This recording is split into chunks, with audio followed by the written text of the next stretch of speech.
श्री शिवाय दोस्तों, 26 अप्रैल 2026 रविवार वैशाख दशमी की रात घर में इस जगह पर जला दे एक दीपक। विष्णु जी महाराज के आशीर्वाद से जीवन के हर कष्टों से तुरंत मिल जाएगी आपको मुक्ति। आपकी हर मनोकामना होगी पूरी और दोस्तों खुशियों से भर जाएगा आपका घर। बन जाओगे आप करोड़पति। क्योंकि दोस्तों इस बार रविवार वैशाख दशमी के दिन बहुत सारे शुभ योगों का निर्माण हो रहा है जो कि कई वर्षों आया है। इसीलिए दोस्तों इस दिन का महत्व बहुत ही ज्यादा बड़ा होता है और इस दिन आप लोगों को यह एक दीपक वाला उपाय जरूर करना चाहिए जो कि पंडित जी ने अपनी अभी की ही कथा में यहाँ पर बताया हुआ है। तो दोस्तों इस उपाय को आपको कैसे करना है, कब करना है, कहाँ पर करना है और उपाय को करते समय आपको किन किन बातों का ध्यान रखना है, ये सारी जानकारी हम आपको इस वीडियो में देंगे। तो चलिए दोस्तों वीडियो में आगे बढ़ते हैं। ये दिन इतना खास होता है, इतना महत्वपूर्ण होता है। देखा गया है कभी कभी बड़े बड़े पूजा पाठ अनुष्ठान से जो मनोकामना पूर्ण नहीं होती है वह आज 26 अप्रैल 2026 रविवार वैशाख दशमी के दिन एक छोटे से उपाय करने से ही आपकी सभी मनोकामना पूर्ण हो जाती है। और बहुत सारे लोगों ने इस उपाय को किया भी है और उनको इस उपाय को करने का फल भी जरूर मिला है।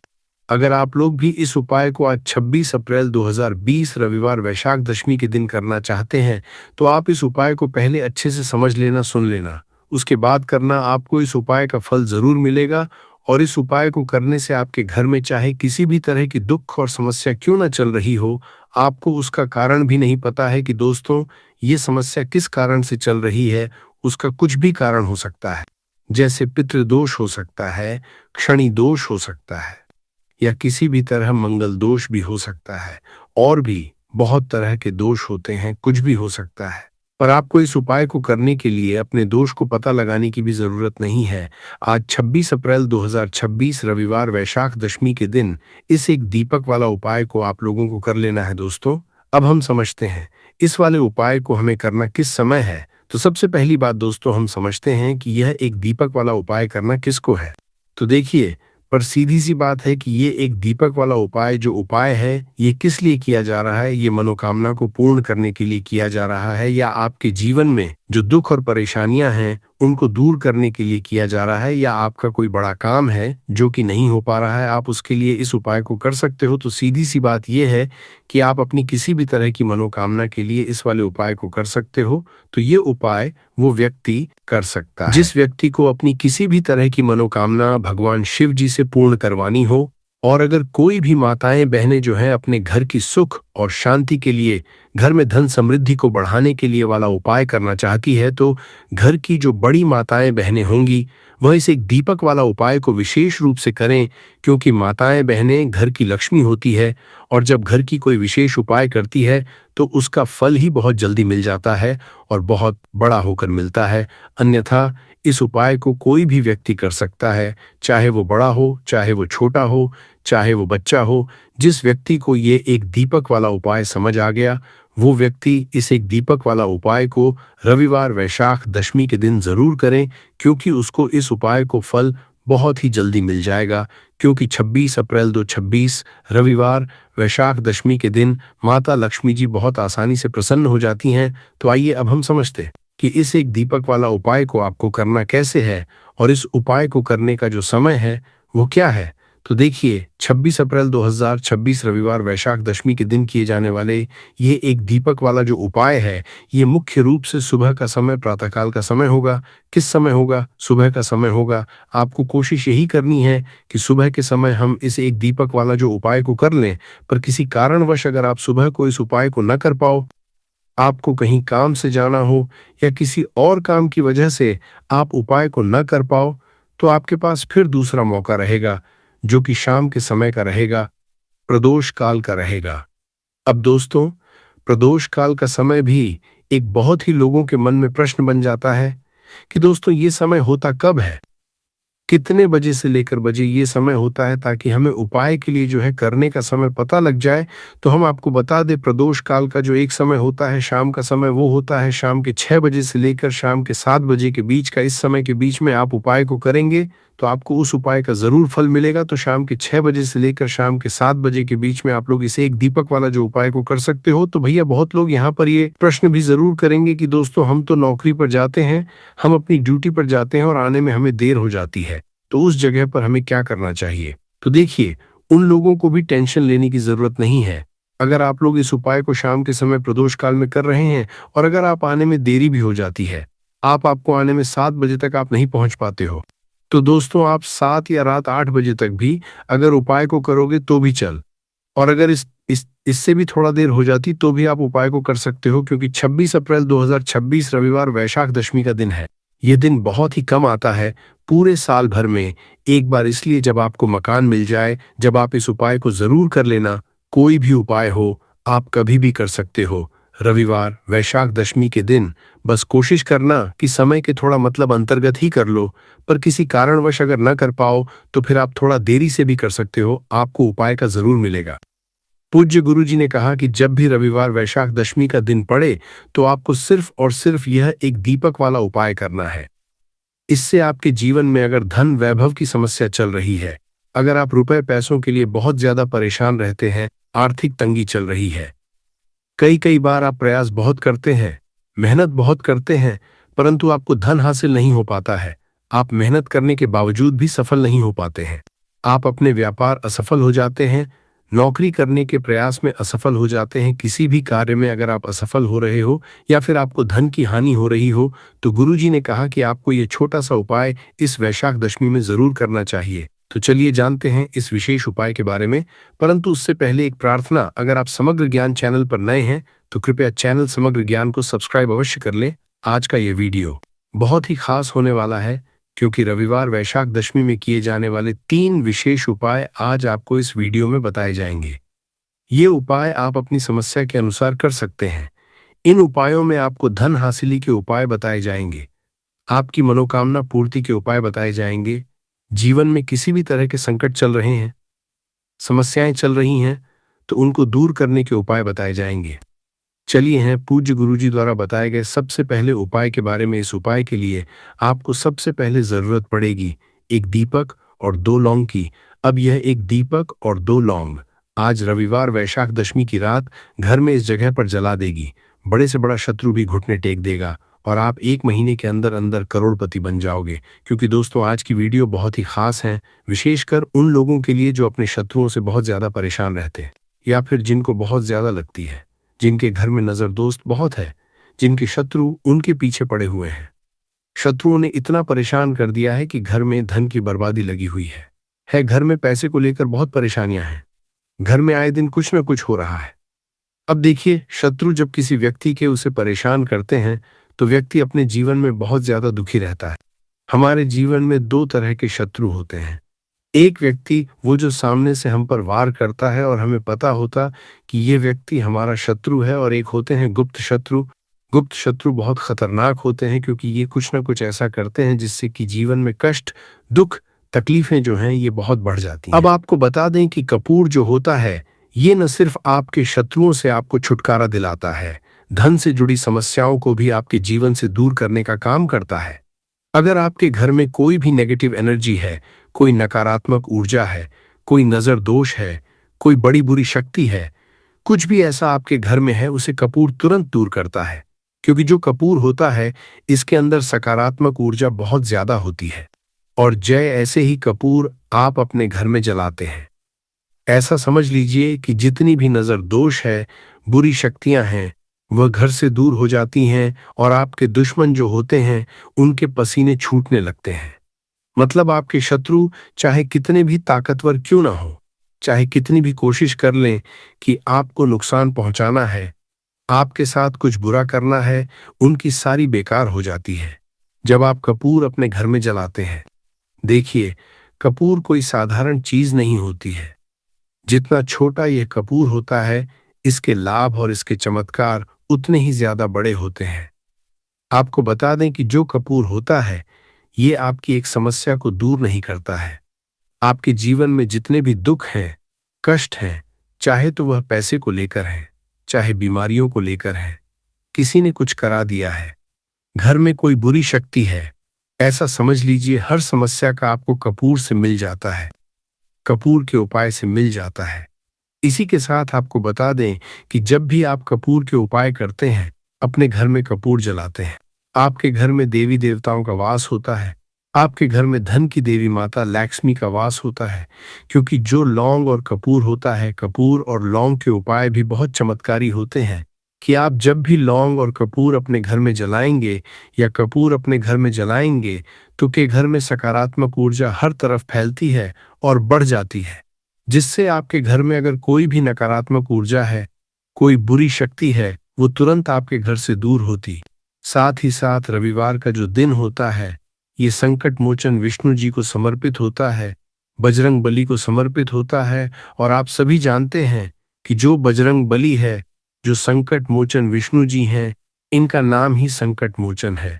तो आपके जीवन के जितने भी दुख हैं, संकट हैं, चाहे पैसे को लेकर है, कोई भी संकट आपके जीवन का है, उसे समझ लीजिए कि बजरंग बली ही दूर करेंगे। अब बजरंग बली जब किसी के जीवन में दुखों को, कष्टों को दूर करने आते हैं, तो उसके जीवन से एक दुख नहीं, उसके जीवन से सारे दुखों को वो दूर कर देते हैं। आप उनसे एक कष्ट कहेंगे, न तो आपके जीवन के सारे कष्टों को दूर करने वो आ जाते हैं।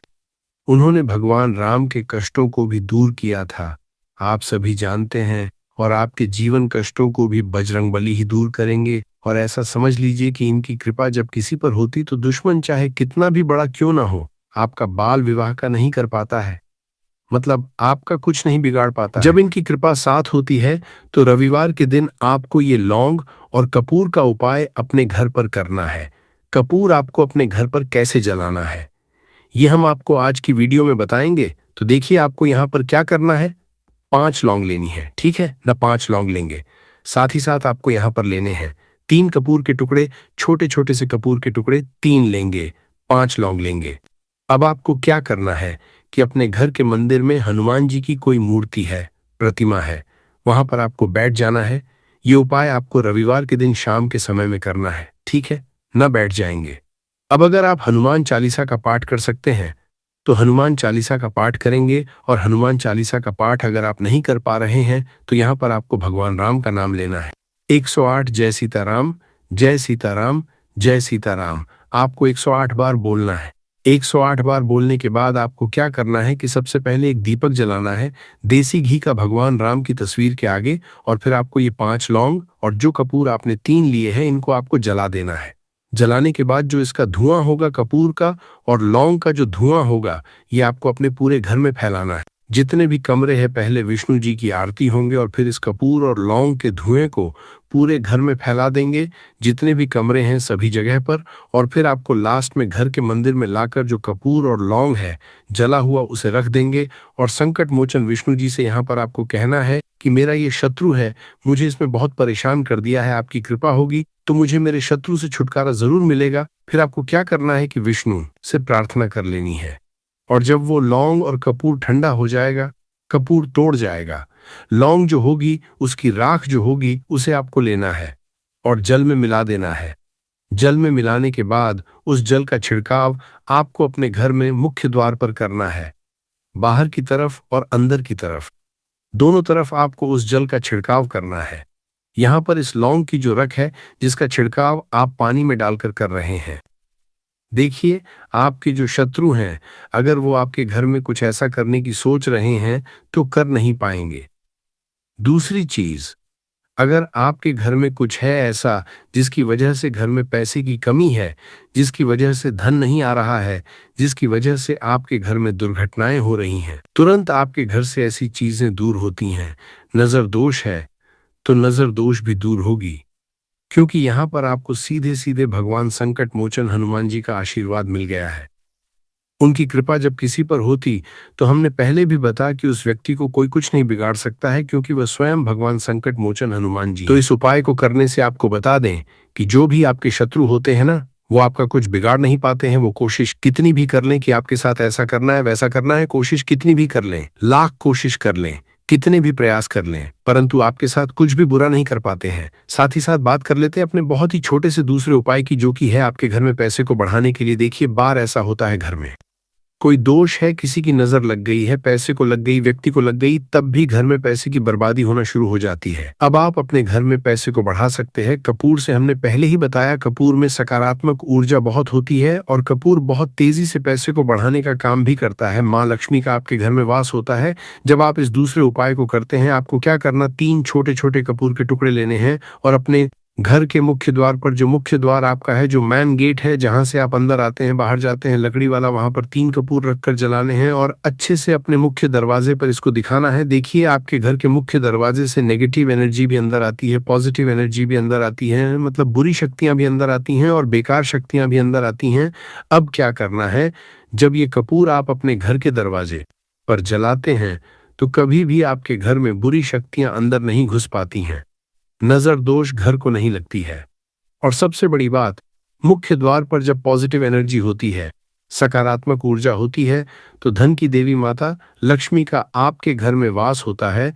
तो बहुत ही चमत्कारी उपाय है ये कपूर का, आप सभी करें।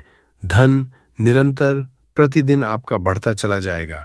तो आज की वीडियो में हमने आपको बताया कि कैसे कपूर आपके जीवन में चमत्कार का काम करेगा, आपके शत्रुओं से आपको मुक्ति देगा।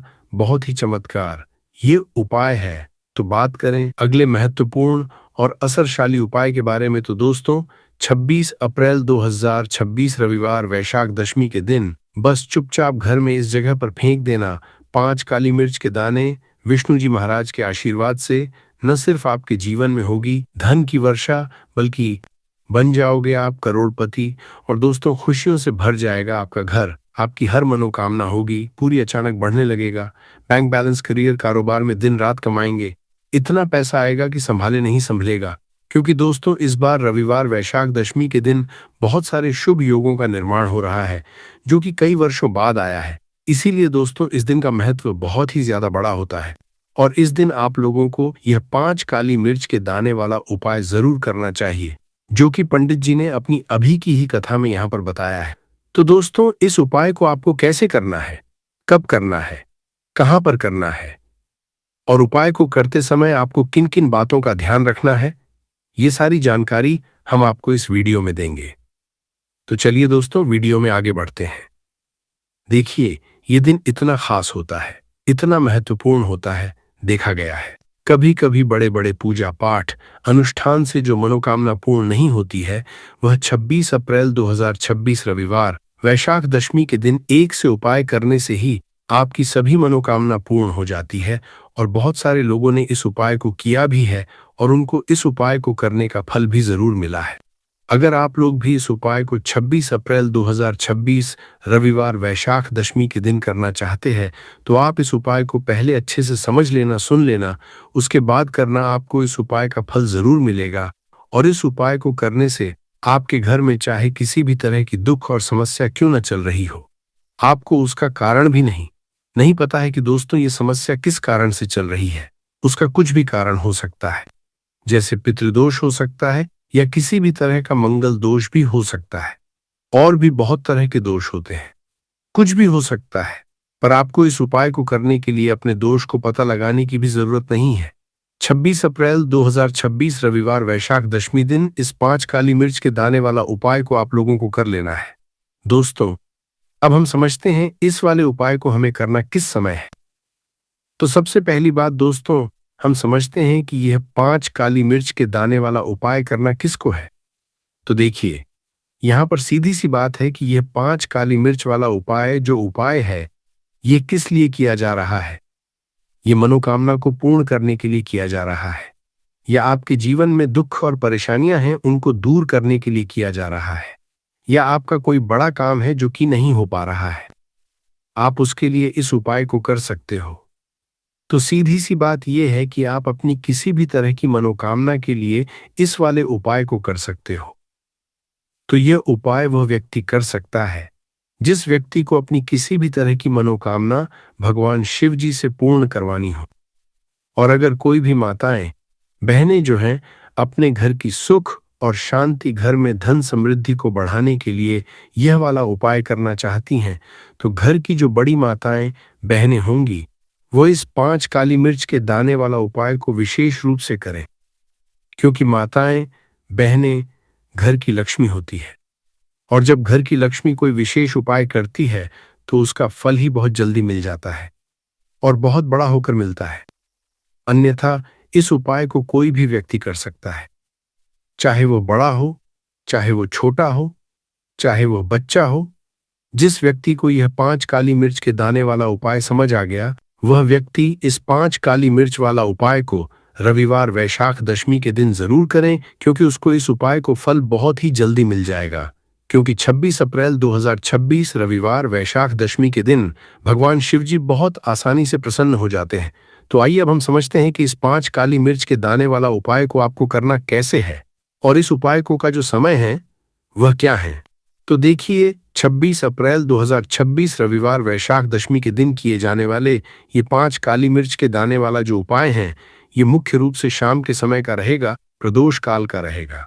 अब दोस्तों, प्रदोष काल का समय भी एक बहुत ही लोगों के मन में प्रश्न बन जाता है कि दोस्तों ये समय होता कब है, कितने बजे से लेकर कितने बजे ये समय होता है, ताकि हमें उपाय के लिए जो है समय पता लग जाए। तो हम आपको बता दें, प्रदोष काल का जो एक समय होता है शाम का समय, वो होता है शाम के 6 बजे से लेकर शाम के 7 बजे के बीच का। इस समय के बीच में आप उपाय को करेंगे तो आपको उस उपाय का जरूर फल मिलेगा। तो शाम के 6 बजे से लेकर शाम के 7 बजे के बीच में आप लोग इस 5 काली मिर्च के दाने वाला जो उपाय को कर सकते हो। तो भैया बहुत सारे लोग यहाँ पर ये प्रश्न भी जरूर करेंगे कि दोस्तों हम तो नौकरी पर जाते हैं, हम ड्यूटी पर जाते हैं और आने में हमें देर हो जाती है, तो उस जगह पर हमें क्या करना चाहिए। तो देखिए, उन लोगों को भी टेंशन लेने की जरूरत नहीं है। अगर आप लोग इस उपाय को शाम के समय प्रदोष काल में कर रहे हैं और अगर आप आने में देरी भी हो जाती है, आपको आने में 7 बजे तक आप नहीं पहुंच पाते हो, तो दोस्तों आप 7 या रात 8 बजे तक भी अगर उपाय को करोगे तो भी चल जाएगा। और अगर इससे भी थोड़ा देर हो जाती तो भी आप उपाय को कर सकते हो, क्योंकि 26 अप्रैल 2026 रविवार वैशाख दशमी का दिन है। ये दिन बहुत ही कम आता है पूरे साल भर में एक बार, इसीलिए जब आपको मौका मिल जाए, जब आप इस उपाय को जरूर कर लेना। कोई भी उपाय हो आप कभी भी कर सकते हो, रविवार वैशाख दशमी के दिन बस कोशिश करना कि समय के थोड़ा मतलब अंतर्गत ही कर लो। पर किसी कारणवश अगर न कर पाओ तो फिर आप थोड़ा देरी से भी कर सकते हो, आपको उपाय का फल जरूर मिलेगा। पूज्य गुरुजी ने कि जब भी रविवार वैशाख दशमी का दिन पड़ेगा तो आपको सिर्फ और सिर्फ यह 5 काली मिर्च के दाने वाला उपाय करना है। इससे आपके जीवन में अगर धन वैभव की समस्या चल रही है, अगर आप रुपए पैसों के लिए बहुत ज्यादा परेशान रहते हैं, आर्थिक तंगी चल रही है, कई बार आप प्रयास बहुत करते हैं, मेहनत बहुत करते हैं, परंतु आपको धन हासिल नहीं हो पाता है, आप मेहनत करने के बावजूद भी सफल नहीं हो पाते हैं, अपने व्यापार में असफल हो जाते हैं, नौकरी करने के प्रयास में असफल हो जाते हैं, किसी भी कार्य में अगर आप असफल हो रहे हो या फिर आपको धन की हानि हो रही हो, तो गुरुजी ने कहा कि आपको ये छोटा सा उपाय इस रविवार की वैशाख दशमी में जरूर करना चाहिए। जाकर कुछ इस तरह का किया कराया करवा देते हैं कि व्यक्ति को हर तरफ से बर्बाद कर देते हैं। लेकिन आप विश्वास मानिएगा, जो उपाय हम आपके लिए लेकर आए हैं, इस उपाय को करने से आपके जीवन से शत्रु की छुट्टी भी होकर रहेगी और फिर कभी शत्रु को परेशान नहीं कर पाएंगे। इस उपाय को करने में आपका कोई 1 रुपया नहीं लगने वाला है। सिर्फ और सिर्फ आपको माचिस से ये उपाय करना है, और माचिस तो हर किसी के घर में होती है, और माचिस से ही आप अपने शत्रुओं को, अपने दुश्मनों को अपने जीवन से निकालकर बिल्कुल दूर कर सकते हैं। कभी आपको शत्रु परेशान नहीं करेंगे। जब माचिस का छोटा सा उपाय आप करेंगे, आपको माचिस में बस एक चीज रखनी है।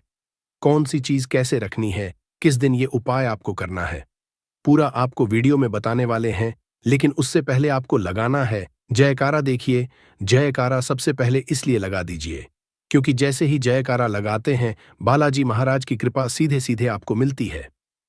तो पूरी सच्ची श्रद्धा से जय श्री राम या जय बालाजी महाराज जरूर लिख दें, जिससे कि बालाजी महाराज का आशीर्वाद आपको और आपके पूरे परिवार को मिलता रहे।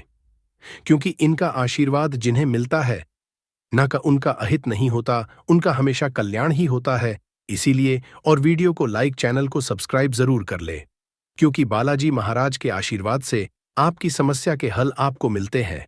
ये वीडियो आप तक पहुंचती है, उपाय आप तक पहुंचते हैं, उन्हीं का आशीर्वाद है, तो उनका आशीर्वाद बना रहे और हमेशा आपके घर में धन, सुख, समृद्धि आए। ऐसी कृपा बालाजी महाराज आप पर करे, तो चलिए जल्दी से बात कर लेते हैं। उपाय की देखिए, उपाय स्त्री भी कर सकती है, पुरुष भी कर सकते हैं। ये उपाय आप किसी भी दिन कर सकते हैं, ठीक है ना? बुधवार का दिन है, शनिवार का दिन है, रविवार का दिन है, अमावस्या के दिन भी आप इस उपाय को कर सकते हैं। तो कहने का मतलब है किसी भी दिन आप इस उपाय को कर सकते हैं, क्योंकि ये एक टोटका है और टोटके किसी भी दिन आप कर सकते हैं, ठीक है ना? गुप्त शत्रु के लिए भी कर सकते हैं, और जिन लोगों को आप जानते हैं कि ये व्यक्ति मेरा मेरा दुश्मन है, उसके लिए भी आप ये उपाय कर सकते हैं।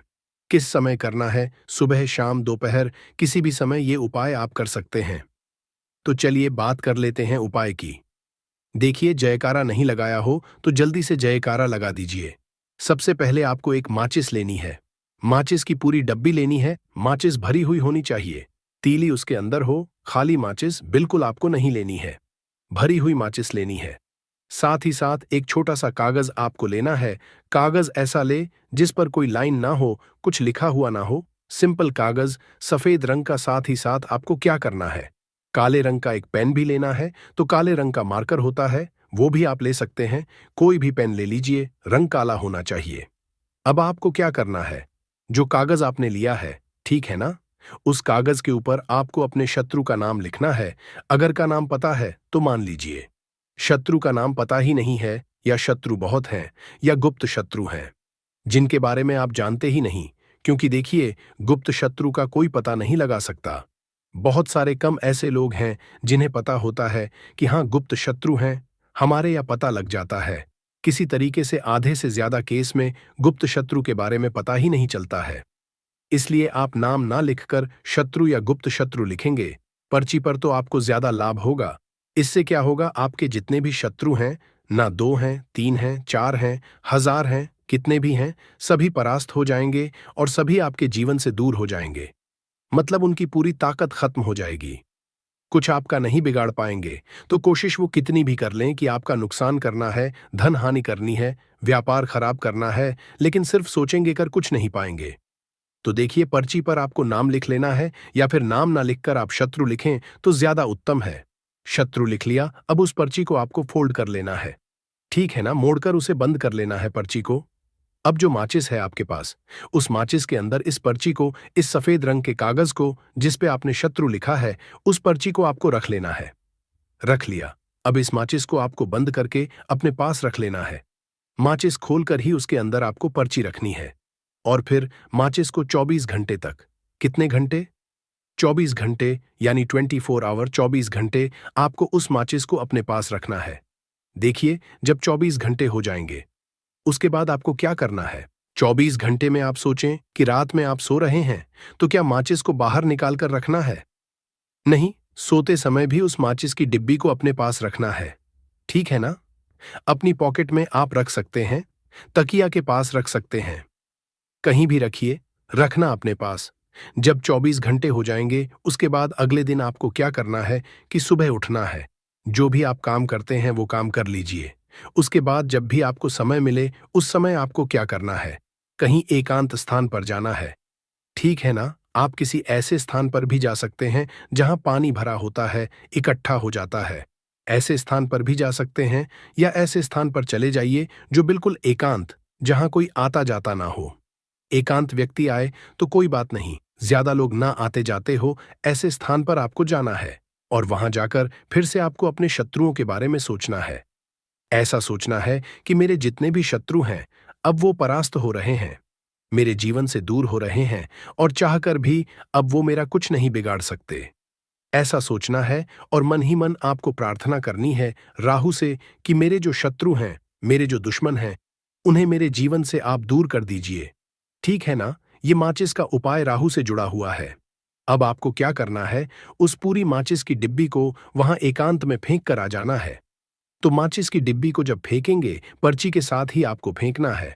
ऐसा नहीं है कि आप सोचे माचिस के अंदर से पर्ची निकालकर आपको उस डिब्बी को फेंकना है। पूरी की पूरी डिब्बी ऐसे ही फेंक कर आ जाना है, तीली के साथ, पर्ची के साथ पूरी माचिस, और फिर पलटकर आपको नहीं देखना है, सीधे अपने घर पर।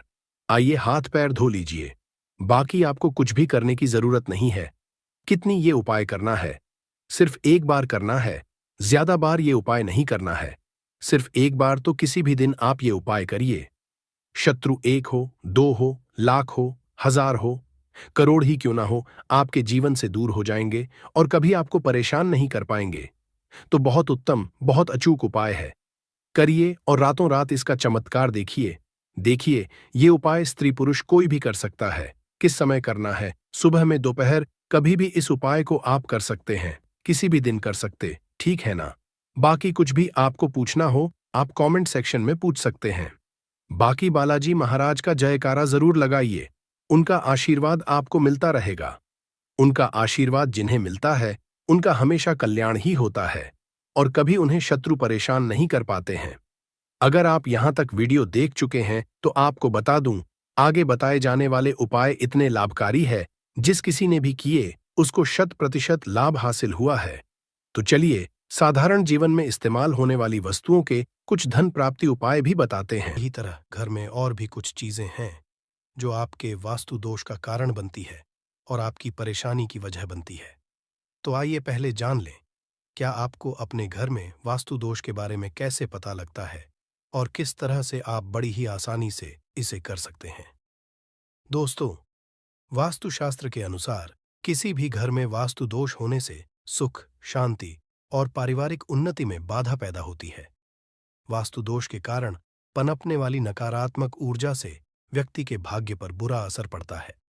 साथ ही घर के लोगों को कई तरह की परेशानियों का सामना करना पड़ता है। दोस्तों, शास्त्रों के अनुसार अगर हम ये छोटे मोटे उपाय कर लें तो अपने घर नेगेटिव एनर्जी से छुटकारा पा सकते हैं।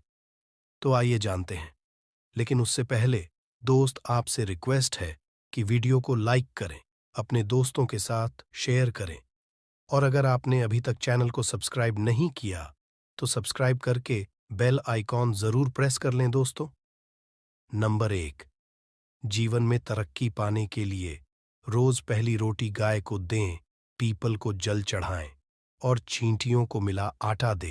तांबे के लोटे में जल लाल चंदन मिलाकर रात को अपने सर के पास रखकर सो जाएं। सुबह उस जल को तुलसी को चढ़ा दें। ऐसा करने से आपकी परेशानियां धीरे धीरे दूर हो जाएंगी। नंबर 2, वास्तु के मुताबिक अगर आपके घर में तिजोरी है और आप उसके सामने शीशा लगा दें तो इससे धन में बरकत होती है। व्यापारी लोग अपने कैश बॉक्स के सामने शीशा लगाएं, इससे आपके ग्राहक बढ़ेंगे। दोस्तों, 3, झाड़ू पोछा कभी भी खुले में नहीं रखना चाहिए। इन्हें हमेशा छिपाकर रखना चाहिए और झाड़ू कभी भी रसोई में नहीं रखनी चाहिए। नंबर 4, शौचालय का दरवाजा हमेशा बंद होना चाहिए। माना जाता है कि घर की नकारात्मक ऊर्जा शौचालय में ही बात करती है। ऐसे में अगर शौचालय का दरवाजा खुला रहता है तो नकारात्मक ऊर्जा आपके घर में प्रवेश करती है। नंबर, घर में सुख शांति के लिए कपूर को घी में डूबाकर सुबह शाम जलाना चाहिए। इससे घर में वास्तु दोष भी कम होता है और रह रहे सदस्यों के जीवन की परेशानियां दूर होती हैं। दोस्तों, नंबर 6, दुर्घटना से बचने के लिए शाम को हनुमान चालीसा के बाद कपूर जरूर जलाना चाहिए। नंबर 7, घर में जिस जगह वास्तु दोष हो वहां कपूर की 2 टीकियां रखें। खत्म हो जाने के बाद वहां दोबारा इसे रखें। नंबर 8, अस्त के बाद कभी भी किसी को दूध, दही या प्याज नहीं देना चाहिए। यह भाग्य में बाधक भी बन सकता है। नंबर 9, घर के मुख्य द्वार पर कूड़ादान कभी भी न रखें। नंबर 10, घर में टूटा हुआ शीशा कभी भी नहीं होना चाहिए। नंबर 11, अच्छे भाग्य के लिए सुबह नहाते समय पानी में थोड़ा सा कपूर का तेल मिलाएं। शनिवार को चमेली का तेल भी मिला सकते हैं। नंबर 12, लक्ष्मी की कृपा पाने के लिए रोज रात को रसोई अच्छी तरह से साफ करके चांदी की कटोरी में कपूर और लौंग जलाएं। यह प्रक्रिया रोज की जाए तो घर में बरकत बनी रहती है और मां लक्ष्मी जल्द ही ऐसे घर से आकर्षित होती है। ऐसे घरों से नकारात्मकता हमेशा दूर रहती है। दोस्तों, नंबर 13, घर के सोने वाले कमरे में पौधे नहीं लगाने चाहिए। इससे आपके ऊपर नकारात्मक असर हावी हो सकता है। नंबर 14, घर में पौधे लगाते समय पानी में सेंधा नमक डालें। सादे नमक का भी आप उपयोग कर सकते हैं, लेकिन दोस्तों ज्यादा फलदायी होता है। आपको शुभ फल जल्द ही हासिल होंगे। दोस्तों, घड़ी की सही दिशा आपके जीवन को भी सही रास्ता दिखाने में मदद कर सकती है। इसके अलावा कैलेंडर को किस जगह लगाना चाहिए और किस जगह पर नहीं, ये भी हम जानेंगे। सबसे पहली बात जिसकी हम बात करेंगे वो है दोस्तों, घड़ी का आकार, यानी घड़ी की शेख। दोस्तों, शास्त्र के अनुसार गोलाकार की घड़ी या अंडाकार घड़ी सबसे उत्तम मानी जाती है। पर आजकल देखा जा रहा है कि बाजार में कई तरह की घड़ियां मौजूद हैं, जिसमें घर के सदस्य या भगवान की तस्वीरें और फोटो भी लगी होती है।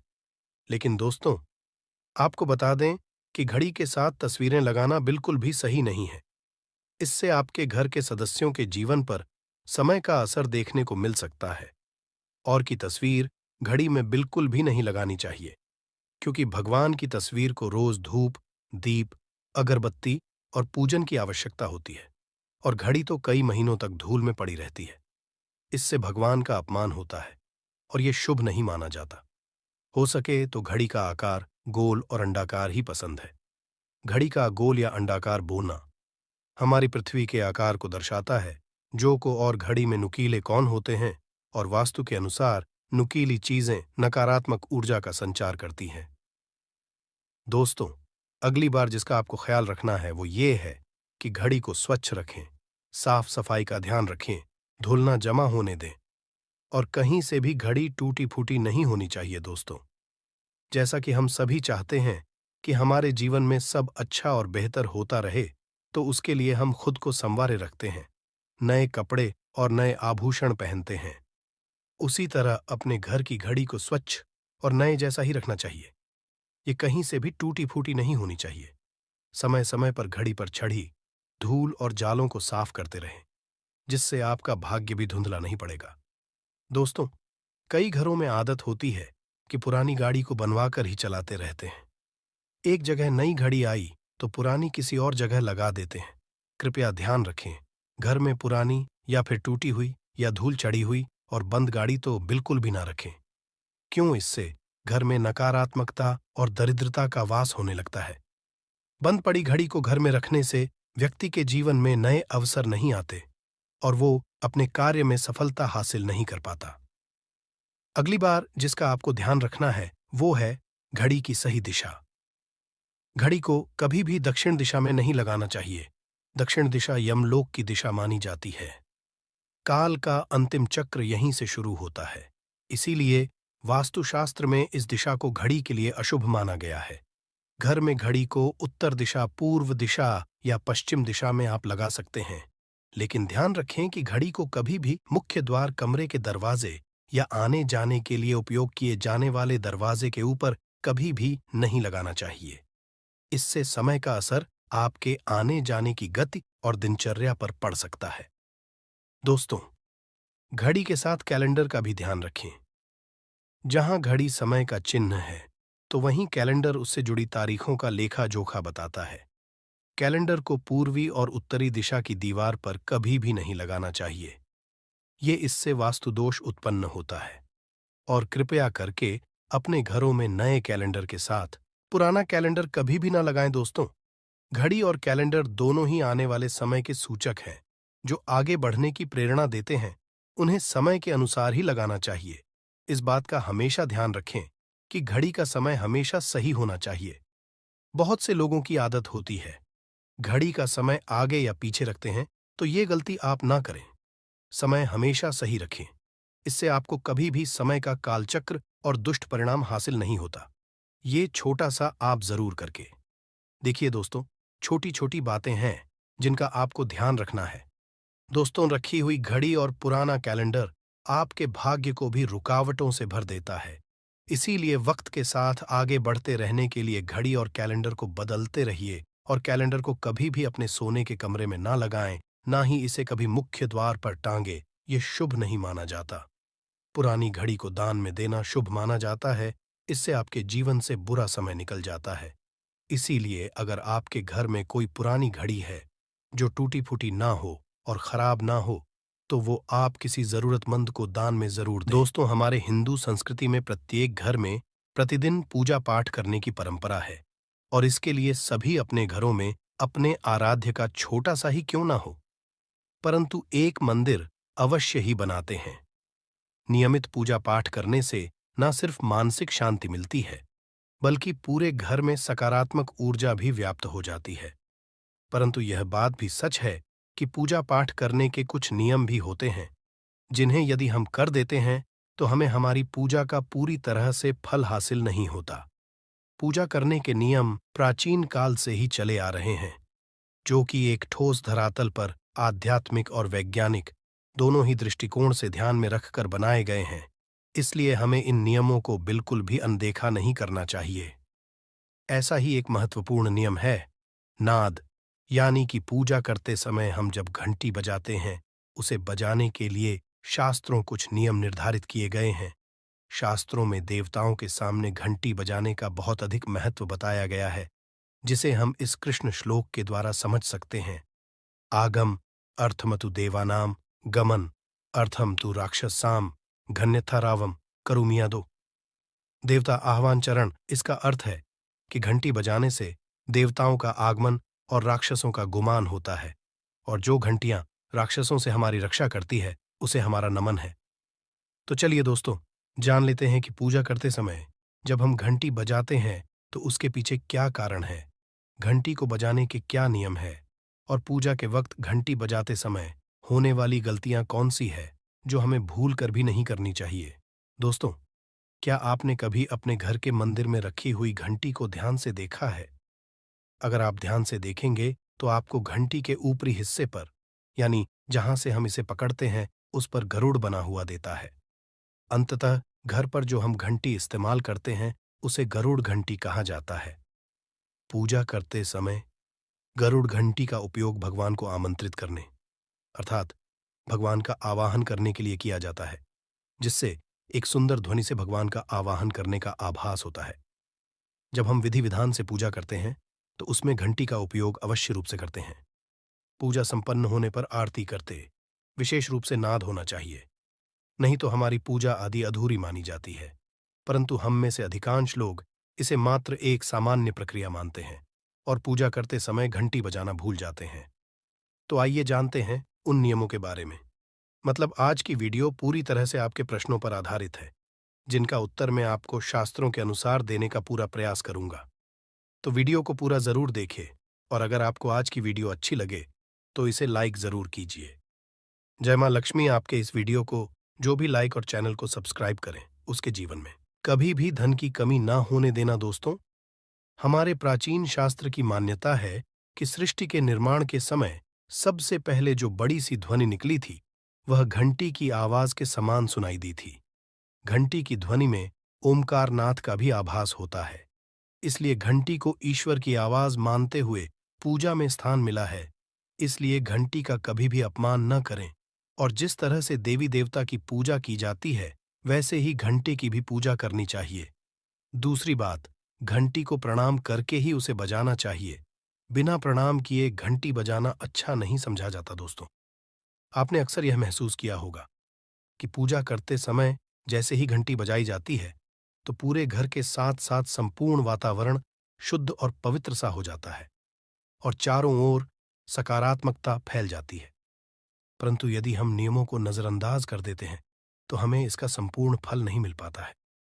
दोस्तों, अधिकतर लोग पूजा संपन्न होने पर सिर्फ आरती के समय ही घंटी बजाते हैं, परंतु यह भी ध्यान रखें कि भगवान को जल अर्पण करते समय, धूप दीप लगाते समय, नैवेद्य अर्पण करते समय नाद करना चाहिए। ऐसा करने से हमारी पूजा संपन्न मानी जाती है। दोस्तों, घंटी बजाते समय भगवान का नाम अथवा आरती अवश्य बोलनी चाहिए। 1 या 2 मिनट ना हो, परंतु प्रतिदिन सुबह शाम घर में घंटी अवश्य बजानी चाहिए।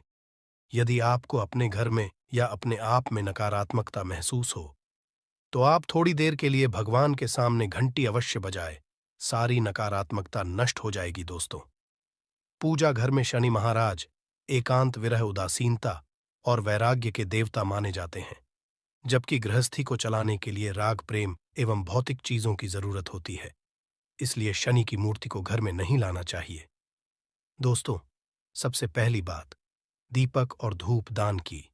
भारत की परंपरा मिट्टी से जुड़ी हुई है, इसीलिए मंदिर में पारंपरिक मिट्टी का दीपक अवश्य होना चाहिए।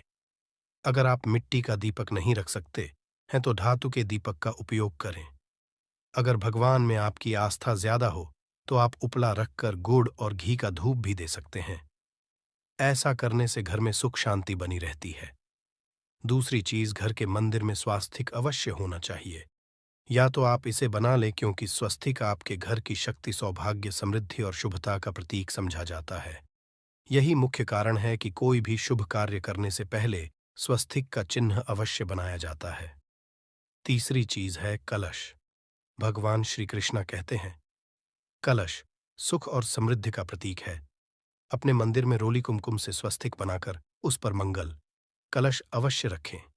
ऐसा करने से घर में सदैव समृद्धि बनी रहती है और की हासिली होती है। चौथी चीज, बहुत ही कम लोग जानते